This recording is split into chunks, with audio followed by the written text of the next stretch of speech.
కాబట్టి నువ్వు ఏది పలుకుతున్నావో, ఏది నమ్ముతున్నావో, ఏది ఆంతర్యంలో విశ్వసిస్తున్నావో, ఏది ప్రేరణ పొందుతున్నావో ఆ రిజల్ట్ నీకు వస్తుంది. సెట్ అవ్వాలా పాయింట్? శత్రువు నిన్ను వ్యతిరేకమైన విషయాలు నమ్మేటట్టు రేపుతున్నాడు. దేవుని సంబంధంగా అనుకూలమైన సంగతులు నమ్మేటట్టు రేపట్ల, ప్రతికూలతలు నమ్మేటట్టు నిన్ను రేపుతున్నాడు.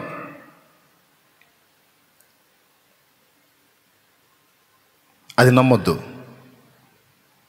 దేవుని బట్టి ఆశీర్వాదాన్ని నమ్ము, శుభాన్ని నమ్ము, మేలును నమ్ము, జయాన్ని నమ్ము, దీవెనను నమ్ము. ఆశీర్వాదానికి వారసులుగా ఉండడానికి పిలిచాడు మనల్ని. శాపగ్రస్తులుగా, దరిద్రులుగా, దరిద్రగుట్టు స్థితిలో ఉండేదానికి కాదు, ఆశీర్వాదానికి వారసులుగా పిలిచాడు. పరలోకంలో ఆశీర్వాదం, భూలోకంలో కూడా అవసరాన్ని బట్టి కొన్నిసార్లు అగ్ని వంటి శ్రమలు అనుమతించినా అవన్నీ కూడా మేలులుగానే మార్చి అన్ని విషయాలలో మనకు ఆశీర్వాదమే, శాపము లేదు. హల్లెలూయా. ఇది దేవుని వాక్యం చెబుతుంది, దేవుడు అందిస్తున్నాడు. కొన్నిసార్లు అవసరాన్ని బట్టి అగ్ని వంటి శ్రమలు కలిగినా అది కూడా మన విశ్వాస పరీక్షలో పాస్ అవడానికి అనుమతించి, పాస్ అయిన తర్వాత మనకు బహుమానం ఇవ్వడానికి అవసరాన్ని బట్టి కొన్నిసార్లు అనుమతిస్తాడు. మనలో కొన్ని దుర్లక్షణాలను తొలగించడానికి, మనలో ఆత్మీయ అభివృద్ధిని కలిగించడానికి, మనల్ని అత్యధికంగా ఆశీర్వదించడానికి, రెండంతల మేలు మనకు అనుగ్రహించడానికి అవసరాన్ని బట్టి కొన్నిసార్లు అనుమతిస్తాడు. అనుమతించిన దేవుడే అన్ని తీసేస్తాడు. నిందైన, అవమానమైన, అప్పైన, రోగమైన, సమస్యలైన, బాధలైన, కలతలైన, కష్టాలైన, కన్నీళ్ళైన అవసరాన్ని బట్టి అనుమతించబడితే అవసరం అయిపోయిన తర్వాత మొత్తం తొలగించబడతాయి. హల్లెలూయా. నీ పిల్లల మీద శుభాన్ని ప్రవచించు, ఆశీర్వాదాన్ని వెదజల్లు. బలహీనలను సైతం ప్రోత్సహించి బలపరిచి రెల్లులను రాళ్లులాగా నిలిపినవాడు నా దేవుడు.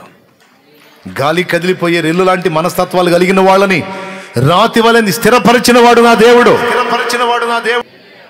ముఖ్యంగా శాపాన్ని ఎదురు చూడటం, కీడుని ఎదురు చూడటం, కీడుని పలకటం, జరిగిద్దేమో అని విశ్వసించటం, దాని గురించి భయపడటం, ఇలా చేస్తున్నప్పుడు కలవరానికి గురై కలవరంలో ఉండి ఆ కీడును కూర్చున్న కలవరంలో మనం మునిగి తేలుతున్నాం అనుకో, మన మన మన మన పేరు కింద ఏం రాస్తాడు తెలుసా దేవుడు? ఇప్పుడు షాలేము రాజు అనేవాడు ఒక కీడు విషయమే కలవరపడుతున్నాడు అనుకో, అమ్మో ఇట్లా జరిగేటట్టుంది, అట్లా జరిగేటట్టుంది, ఇట్లా జరిగేటట్టుంది, కలవరపడుతున్నాడు అనుకో. ఈ కలవరపడేవాడు షాలేము రాజు అనుకో, షాలేము రాజు అని బ్రాకెట్లో అవిశ్వాసి అని రాస్తాడు, లేకపోతే అల్ప విశ్వాసి అనైనా రాస్తాడు. కనీసం అవిశ్వాసి అని ఎగ్దం రాయిపోయినా అల్ప విశ్వాసి అనైనా రాస్తాడు. ఎందుకంటే యెషయా గ్రంథంలో చెప్పాడు కదా, విశ్వసించువాడు కలవరపడడు, కలవరపడేవాడు విశ్వసించట్లేదు. అయిపోయే విశ్వసించేవాడు కలవరపడ్డాడంటే విశ్వాసం ఉంచనివాడు కలవరపడుతున్నాడు. అప్పుడు కలవరపడేవాడు ఎవరు? కీడును ఎదిరించేవాడు ఎవరు? కీడును ఎదురు చూసేవాడు ఎవరు? కీడును పలికేవాడు ఎవరు? చూడు ఎటుపోతుందో వ్యవహారం.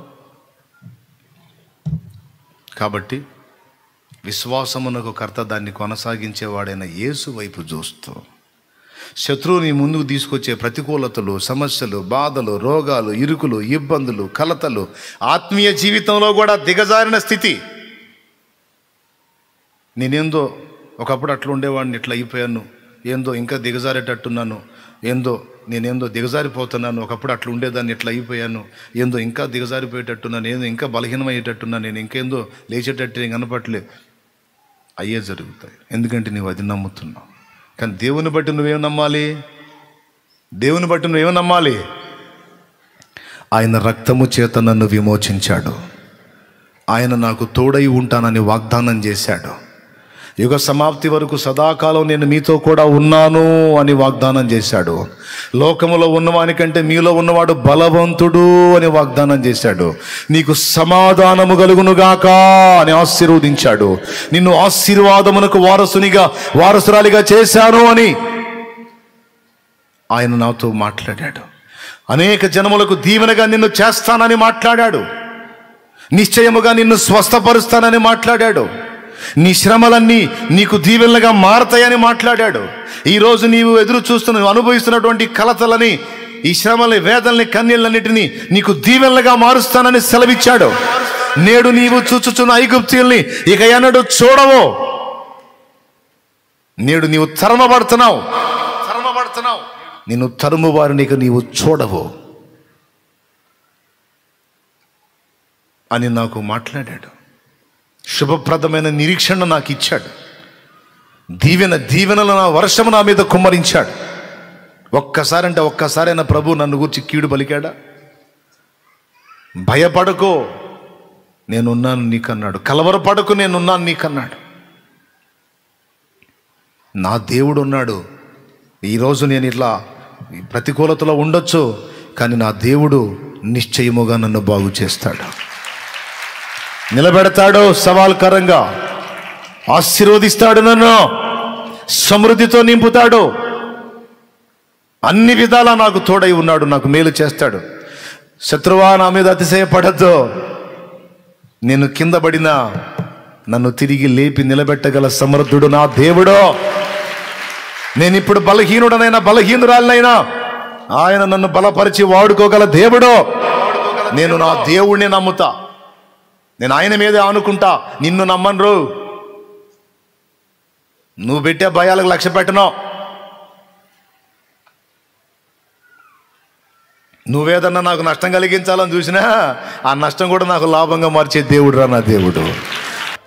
నా జీవితంలో వెలుగు లేదు, నెమ్మది లేదు. నా బ్రతుకంతా చీకటి అయిపోయింది, నా బ్రతుకంతా అంధకారం అయిపోయింది. సంవత్సరాలుగా ఒకటే స్థితిలో ఉన్నాను, సంవత్సరాలుగా ఒకటే పరిస్థితుల్లో ఉన్నాను, సంవత్సరాలుగా ఒకే అనుభవంలో ఉన్నాను, ఒకే పొజిషన్లో నడుస్తూ ఉన్నాను. అంటే దేవుని బట్టి నేను చెప్తున్నాను, ఒకే నడతలో, ఒకే అనుభవంలో, ఒకే స్థితిలో కాదు, ఒక టర్నింగ్, ఒక మలుపు తిప్పుతాడు. తిప్పడం నీకెవడు చెప్పాడు? వాడి సంగతి చెప్పు నాకు. తిప్పడం ఎవడు చెప్పాడు నీకు? నీ పరిస్థితి మారదని నీకు ఎవడు చెబుతున్నాడు? ఆ చెవులో నీకు చెబుతున్నాడు ఎవడు? వాడు రాక్షసుడు, వాడే. నీ పరిస్థితి ఇంతే, నీ పరిస్థితి మారదని నీకు ఎవడు చెబుతున్నాడు? వాడిని దన్ను ముందు పోరా సైతానా. దేవుడు నాకు చెప్పడం మారదని, మార్చువాడు నా దేవుడు. నన్ను నిలబెట్టువాడు నా యేసు, నన్ను చక్కబెట్టువాడు నా ప్రభు. తన రక్తం పెట్టాడు రా నా కోసం, ప్రాణం మొత్తం నిలువున తారపోసాడు నా కోసం. అంత ప్రేమించేవాడు నన్ను వదులుతాడంట్రా లూసి? నువ్వు పోరా ఇక నోరు మూసి అని పంపించాలా? దేవునికి స్తోత్రం. అలా నేను చెప్పినప్పుడే ఛార్జింగ్ బాగానే ఉంటుంది, తర్వాత మళ్ళీ మరుసటి రోజుకి దిగిపోతుంది. అది ఇప్పుడు వచ్చిన బాధ. చెప్పినప్పుడే నిజమే కదా, అసలు ఏంది ఇట్లా దరిద్రంగా అయిపోయావు ఏంది మనం అనిపిస్తుందా? మరుసటి రోజుకి మళ్ళీ ఎప్పుడు కాదు ఇట్టి అన్నట్టు అయిపోతుంది బతుకు. అదే మార్పు చెందాలి. ఆలోచనలు పుట్టిస్తుందోడే, తలంపులు పుట్టిస్తుందోడే, దిగజారుస్తుందోడే, మనం కీడును పలికేటట్టు చేస్తుందోడే, కీడును ఎదురు చూసేటట్టు చేస్తుందోడే, కీడు రప్పిస్తుందోడే. దేవుడికి అయ్యే మనం ఏమి నమ్ముతున్నామో, ఏది ఎదురు చూస్తున్నామో దేవుడికి చెప్పి మరి తీసుకొస్తున్నాడు వాడే. ఇవ్వద్దు వాడికి అవకాశం. ప్రభు ఉన్నాడు మనకి. ఎంతమంది నిశ్చయంగా ఉన్నారు? నాకు నా యేసయ్య ఉన్నాడు. భరోసా ఎంతమందికి ఉంది? ఎంతమంది హృదయాలు తేలిగ్గా ఉన్నాయి క్రీస్తుని బట్టి? హల్లెలూయా, హల్లెలూయా, హల్లెలూయా, హల్లెలూయా, హల్లెలూయా. ఈ విషయాన్ని గ్రహించండి. ఇది ముఖ్యమైనదా కాదా? వాస్తవమే కదా. అందుకే సరిగ్గా మీకు అందిద్దో లేదో ఈ మ్యాటర్ అని నేను టెన్షన్ పడ్డా. మొత్తానికి అర్థమైంది. 2-3 రోజులు గలిబిలిగా ఉందనుకో, నాతో పాటు ఉన్నోళ్ళు కూడా మోకాలు వెలవెల పోతూ ఉంటాయి. గలిబిలికి గురై ఈ ఒక్క మొక్క వినండి, నాకు టైం, నేను మళ్ళీ వెళ్ళాలా, ఈ ఒక్క మొక్కేనండి. కొన్నిసార్లు ప్రతి మనిషికి వచ్చినట్టు ఏదో చిరాకులు వస్తుంటాయి కదా. వచ్చినప్పుడు నేను కొంచెం డీలాగా ఉన్నాను అనుకో, నేను షేర్ అంటే నాతో ఉండేవాళ్ళు సవా షేర్ అన్నట్టుంటుంది వ్యవహారం. వాళ్ళు ఇంకా డీలా పడిపోతారు. వినండి ఒక్క మాట, ఎట్లా ఉంటుందంటే ఏదో మొత్తానికి ఏదో అయిపోతుంది అన్నట్టుగా అయిపోతారు.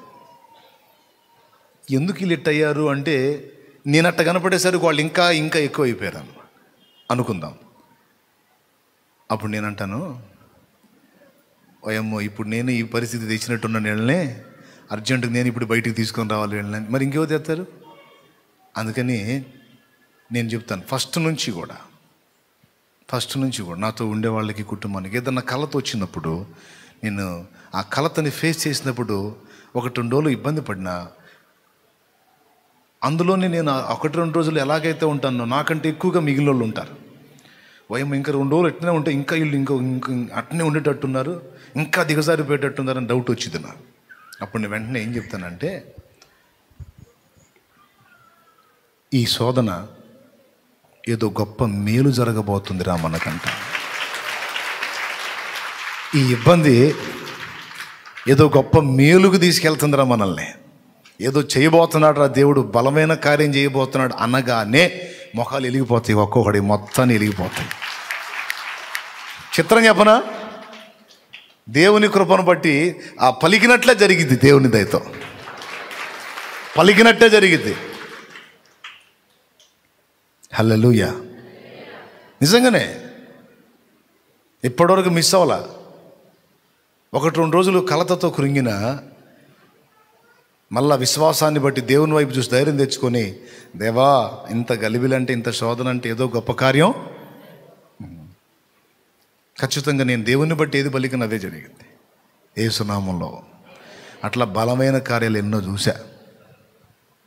కాబట్టి ఆశీర్వాదం, దీవెన, నిరీక్షణ, విశ్వాసం, శుభం, సమాధానం అన్నోట వెదజల్లుతూ ఉండాలి.